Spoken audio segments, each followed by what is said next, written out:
November is a tough month. It sits between the endless excitement of summer, yet also sits in a superposition before December. It is neither merry nor prosaic. It sits in between, in a merry superposition. It sits at the cusp of greatness, a harbinger of Christmas joy or festive gloom. It is neither wet nor dry. There is hardly any rain, and though it has its wet moments, it's a month between extremes. We too live by the months. The new year harkens the meeting of old friends, rekindling of promises long forgotten, and of time wasted over the course of the year. If November is murky, sitting in a superposition, then so are you. You are in a superposition of states. You dither around and avoid the question. You avoid the answer. You stay neither wet nor dry.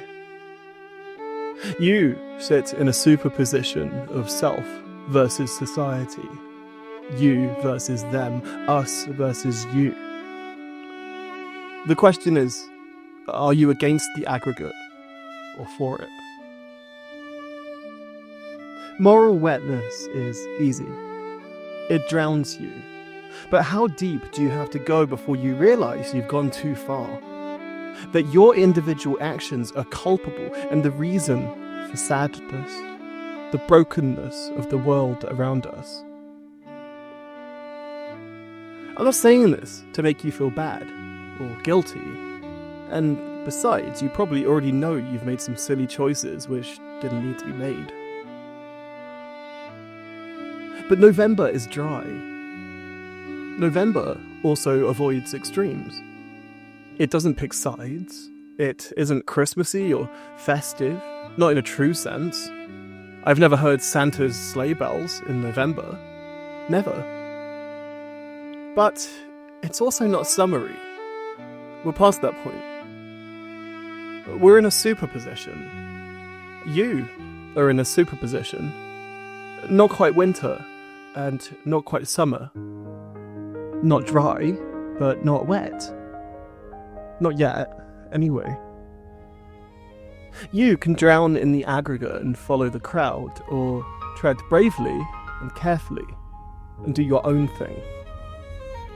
Drown in a sea of choices that other people dictated to you, or live freely and choose what you want, knowing how it affects people.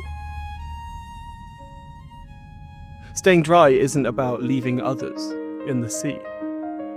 Once you've learned to swim, you can help others. Doing the morally best thing isn't about following crowds.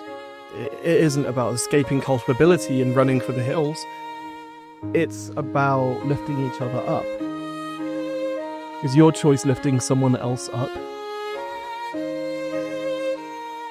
The small choices add up. From the smallest of actions to the greatest. Each has an impact. Choose how you collapse your moral superposition carefully. Be like November, the peak of greatness. Lift others up. Collapse your superposition wisely.